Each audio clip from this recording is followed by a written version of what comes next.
Hello everybody and welcome back. This is my 25th episode, session, video, and I thought I would pause for a bit and say thank you for the 100% positive feedback from all of you guys. It's been incredible, and there's also been a lot of very good observations and tips and a lot of sympathy for a beginner. I did begin this as a personal project and a hobby, and for some reason I decided to put it online. Why? I don't know. I might go to my grave still asking that question. Why did I do that? But I'm having a blast. I would recommend it to anybody. Let's put it like that. Now, regarding the learning experience, I've been through the red box set, which was for beginners. I've went through the Eye of Traldor, which is also recommended for beginners. And we're on the Keep of the Borderlands, which has also got tips for beginners. So I'm serving quite an apprenticeship. I am in this for the long haul, and I suppose you do hear that it takes people years to become a good dungeon master. When I was playing Castle Mistmere and the little caves in the red box set, and even the first half of the Eye of Traldor, it was very linear. If I wanted to make any decisions, I just really had to throw some coloured dice to decide should I go left or right. It wasn't until later on in the Eye of Traldor when our party got upstairs into the actual keep, I was faced with a scenario, and it was quite open, and the scenario was, how do I storm this keep? And having to think, what do I do next, was a huge leap that took me by surprise. I spent a lot of time walking about my room, wearing through the carpet, and not enjoying it. I didn't see it as something exciting to be tackled. For some reason it felt like a chore that had been dumped on me. Don't know why, but in hindsight I realised this is what players around a table do. They will talk for ages answering that question, what do we do next? If you're faced with a situation and you really have suffered a bit of brain death as to what do you do next, this is not gameplay gone wrong, this is the game. Things that I have learned so far is I do make many basic mistakes. Usually nothing more than a +1 here or there on a dice roll, and even the little guys up in the rafters have been picking up on that. I have improved my basic DM admin, but I have always moved my paperwork to one side as though it is an embarrassment. This is a pen and paper game, so I'm not going to hurry going through it. If videos become too long, I can always edit it out, but the actual pen and paper aspect of it, making these notes, checking things off, is part of the whole experience. I also make mistakes with monsters. I read the monster descriptions before I play and hold that info in my head, and thus errors creep in. A DM will constantly be flicking through the monster manuals behind a screen while players are talking, and so I should too. I had associated all of this, looking for books, flicking through pages, shuffling paperwork, getting rules confirmed, as a tedious distraction and immersion breaking.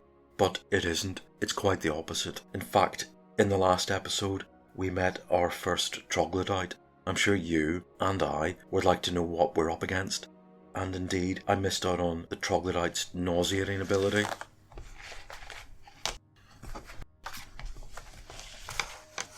Here, I will be reading a lot more from the monster manual, so we can all enjoy these creatures. Lastly, reaction rolls. It may be a symptom of beginner's manuals, but a lot of the time I read the phrase, they attack on sight. And a lot of monster descriptions use words like vicious, aggressive, etc. The undead will nearly always rush in mindlessly. But as I progress, reaction rolls will become more common, and I think that rounds it up. Well, let's clear this away and get on with some more The Keep on the Borderlands. Right, here we are, and evening is setting in, and we're on top of this mound, and we need to find somewhere to sleep. And we have decided that we're going to sleep in these trees here. We have to cross a stream. That's not a problem. While we're walking, both Donard and Liz, grew up a bit. That necklace we found at the end was worth actually 1,100 gold pieces, and that was enough XP to push them up to the next level, so they have leveled up. I haven't adjusted their portraits yet, because I haven't done their hit rolls. The last time they leveled up, I did the hit rolls and that kind of admin off screen. I'm going to do it on screen this time. Just previously, I did roll and Donard got 4 and Liz got 4, which is her max. Okay, shall we recreate that, or will both of them get 1s? Last time Donard got 2, which was not the best. Obviously 1 is worse. And Liz got 3, which is good. Right, I'm going to do both of them together. Oh my god, Donard did get 1. Oh well. He has a 3 bonus to his constitution, so that bumps that up to 4. And Liz has a +1, so she gets 4. Right, I will make those adjustments. Right. Ben's health, by the way, is at 13 out of 14. I did make a +1 error last time. Donard, when they do sleep tonight, well, he has an extra level 1 spell, and it's going to have to be Cure Light Wounds. So he has the ability to cast 2 of these, and I'm going to bump up Liz's thieving stats. But first, we have to get to sleep. Right, so 1, 2, we're here, off the mound, and immediately it's Wandering Monster check, and there isn't any. We can move faster through these trees, but we are not going to go into the middle of this woods.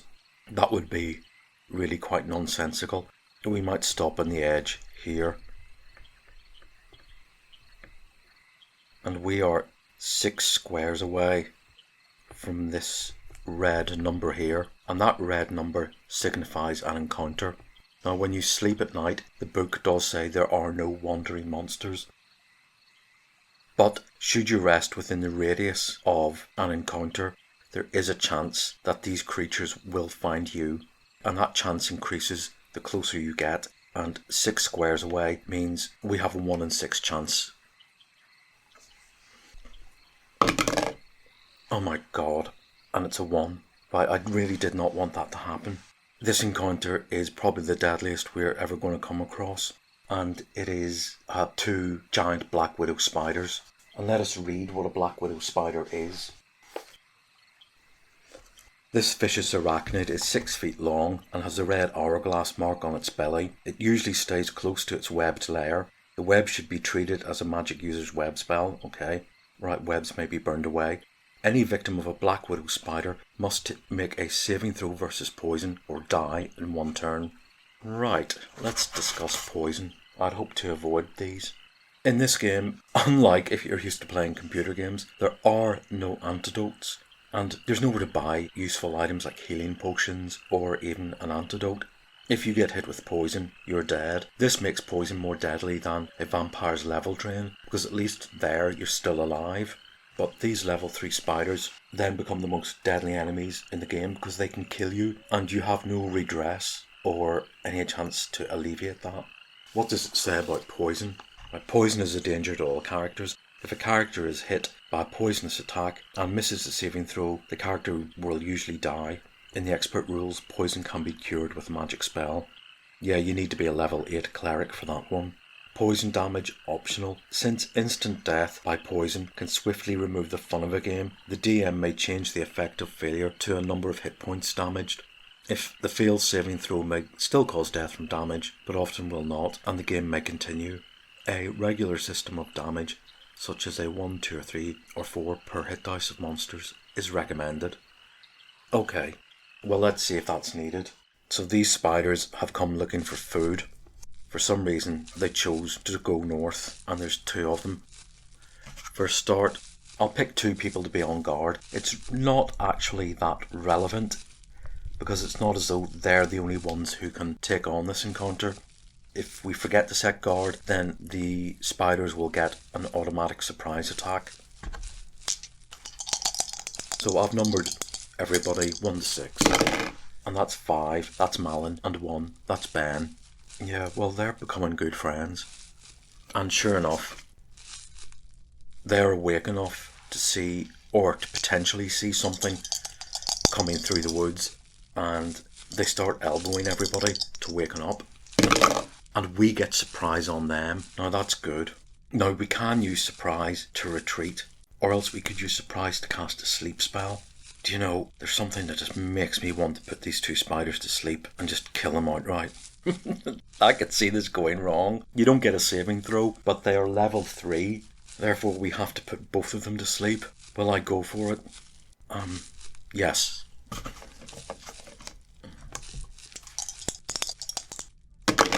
Oh my god, I put one to sleep. Right.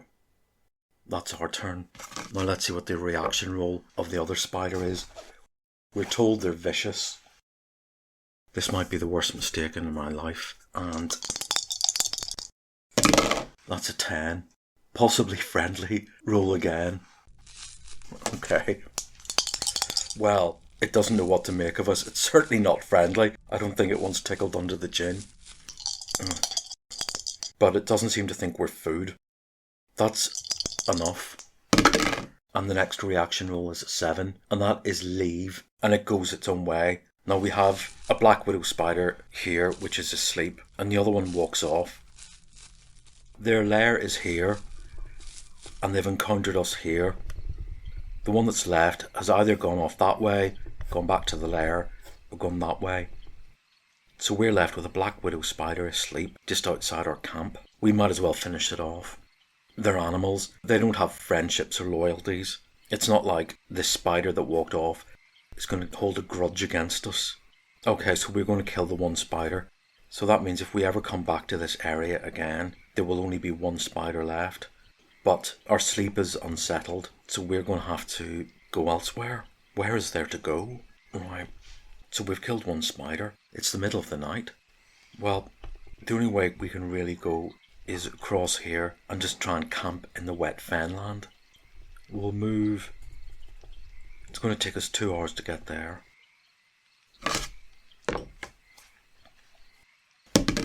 And we don't encounter any wandering monsters.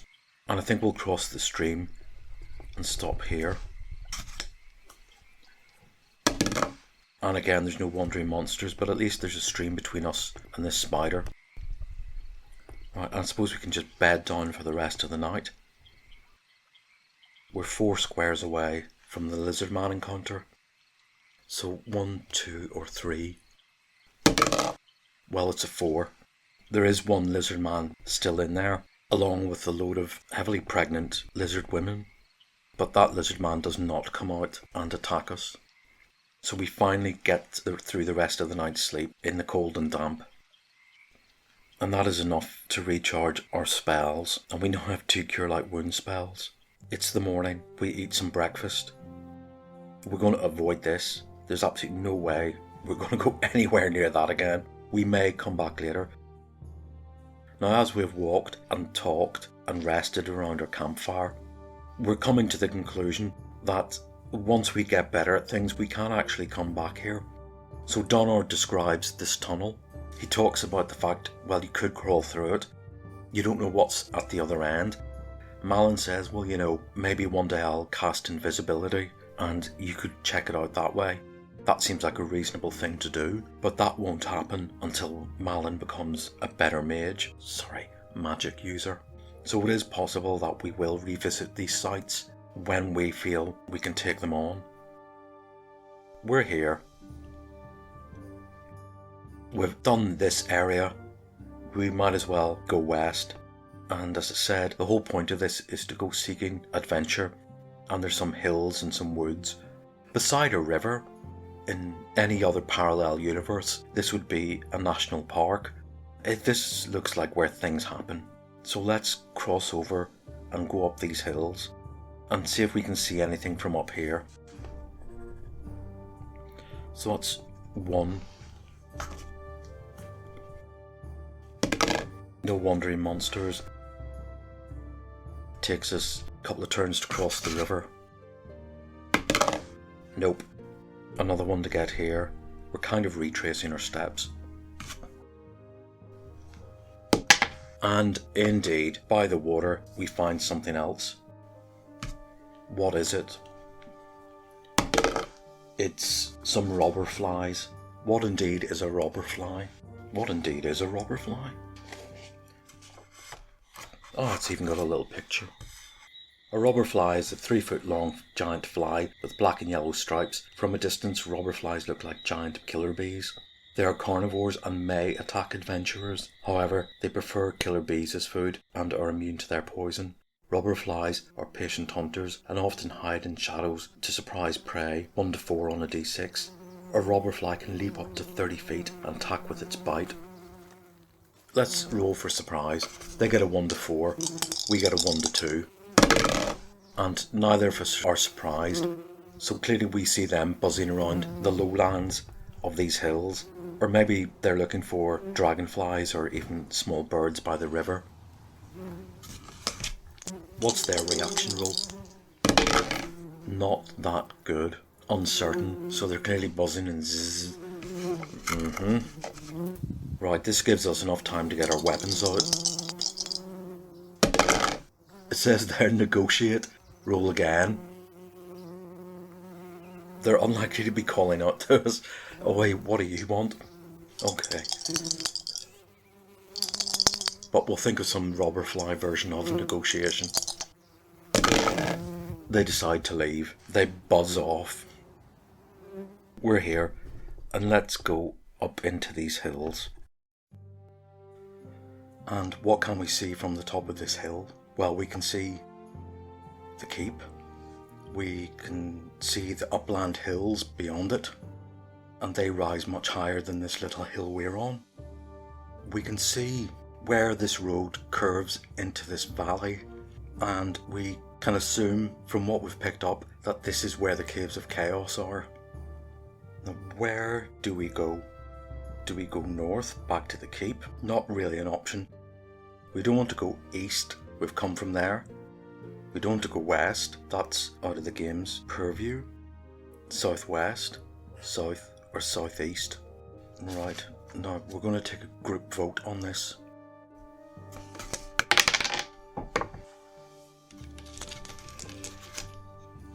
I'm going to do 1 to 2, 3 to 4, 5 to 6. And majority is for southeast. So let's walk down this hill at a fairly reasonable pace. We're on a highland, we can see there's nothing. We get to here and then we slow to get to the river. Is there anything at the river?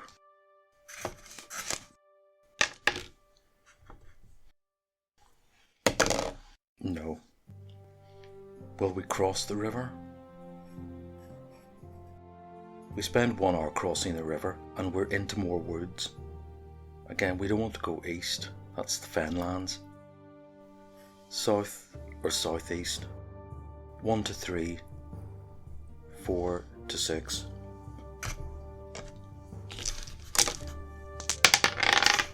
For God's sake.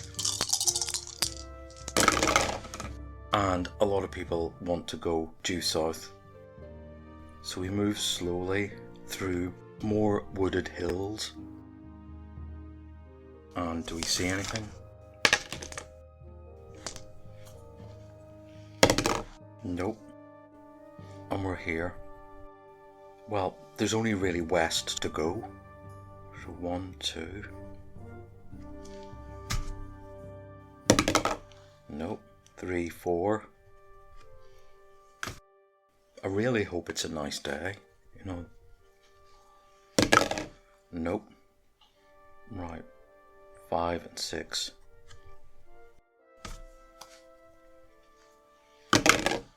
No. Right, let's see how much time that took us. We camped here.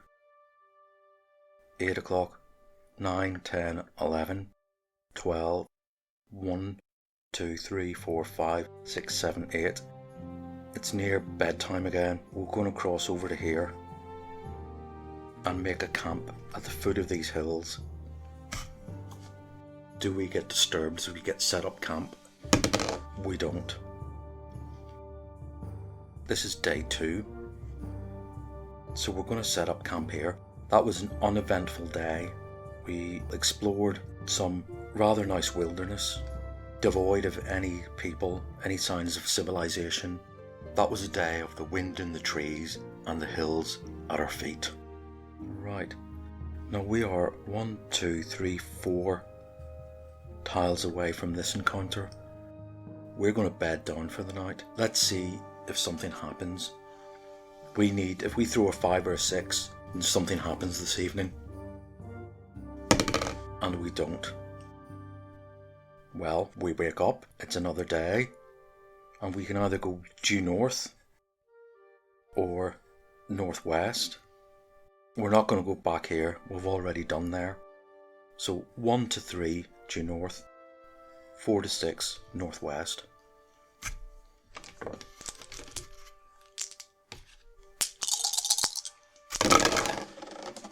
And northwest has it. So 1, 2 goes through this forest.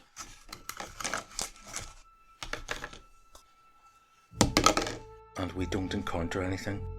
We're in the vicinity of this encounter. It's 100 yards away through thick woods. We're going to have to, as always, creep forward. We check for wandering monsters every 2 turns. We've just done that. Right, now what do we see? We see a bandit camp. And there's 12 bandits here. Well, they're called robbers and they're chaotic fighters. Now what are they doing here? We don't know.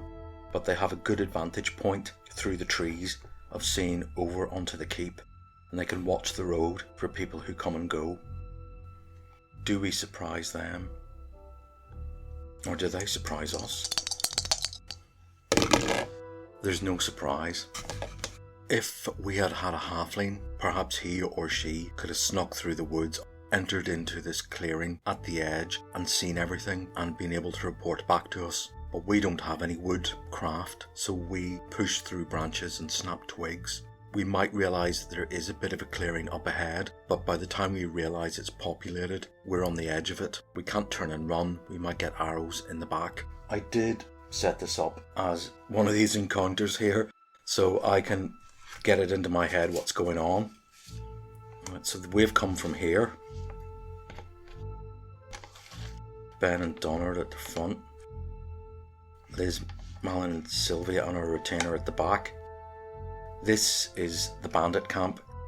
There's a bandit leader. There's his lieutenant. There's 2 archers.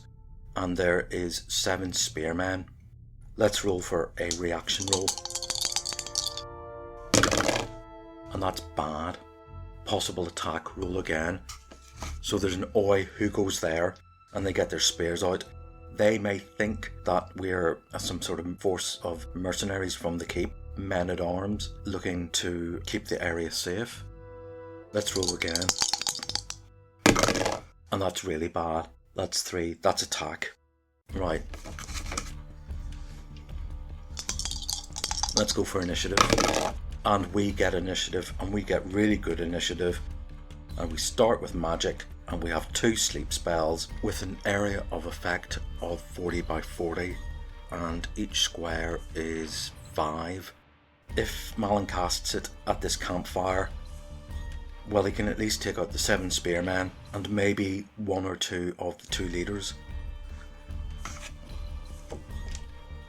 2d8.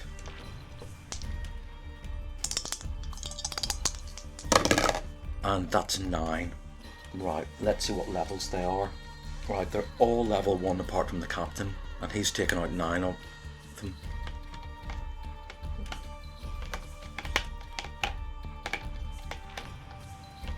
And, well, the lieutenant goes as well. That leaves the captain and the 2 archers. Sleep is really very powerful. It even was in Baldur's Gate games. You could take out most of that game with just sleep. Okay, now it's missiles. You're meant to actually use intentions, so before even that spell is cast, Liz, the retainer, Sylvia, Ben and Donard all would have chosen their targets. And they have to stick to the target, even if that target has fallen asleep. They can't suddenly switch to these awake ones. They have to commit to the person they were aiming for, and they would naturally aim for the closest. So Liz is going to go for this one. it is asleep. You'd honestly think that means it can automatically get hit, but maybe not. And she fumbles with 2 ones. Okay, I think she hits this tree in front of her. Or retainer. 12 plus his 2 dex is 14. That's AC 5. These spearmen have AC 6, so that indeed hits. He chose this one, and he's taken 2 points off that one. It's down to 3 HP. Right, and he's just lying there asleep with a big arrow sticking out of him. And Sylvie would have gone for this one. She not only hits it extremely well, she completely cleans that one out. Actually, that was a wrong type. Okay. Now we have Ben and Donard, who were going to go up and hit these. These have fallen asleep, so I believe that's just an automatic kill when you're in melee. If they were charging up to attack these two, they fell asleep. Well, the book says if somebody's asleep, they're easy to kill. So that's these two gone. So 1 and 4. And that was the one that Liz was going for anyway. So we've taken out 3 of them. It's their turn. These are 2 archers. And missile first. This one's going to fire at Donard.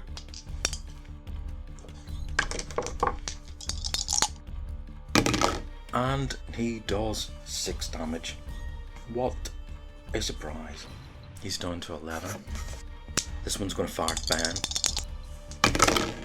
And he misses. Even with a short range bonus, that hit AC 2 and Ben has AC 1. And this guy is going to come forward and take on Ben. And he completely misses. Round 2, let's roll for initiative. And they get initiative. This one who did max to hit and max damage on Donard is going to try and see if he can pull up stunt again. And he doesn't. This one is going to go for Ben. And he fails. And the captain is going to go for Ben. And he misses. 3 misses from their side. Very pleased about that.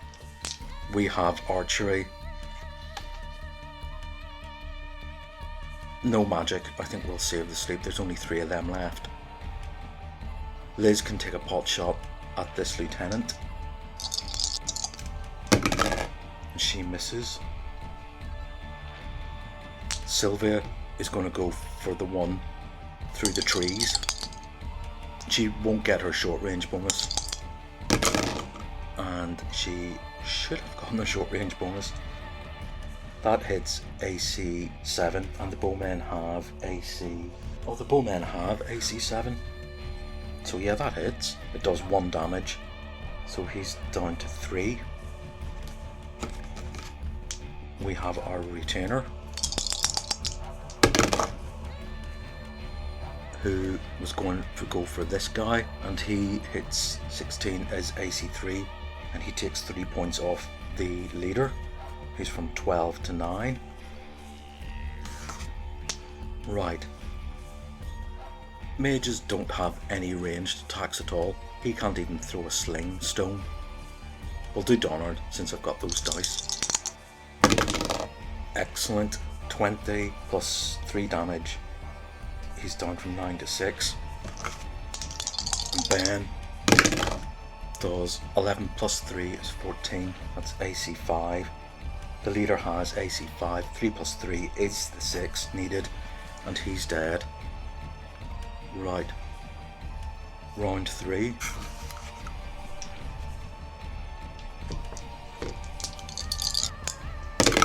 And they get initiative. What do they do? What is their morale? It's an 8. I have to throw more than an 8 for them to run. And I don't. They fight on. More fool them. Right. So, there we go. Okay. This one is on Donard. and he misses. This one's on Ben,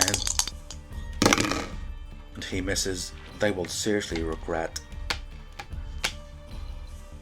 that move.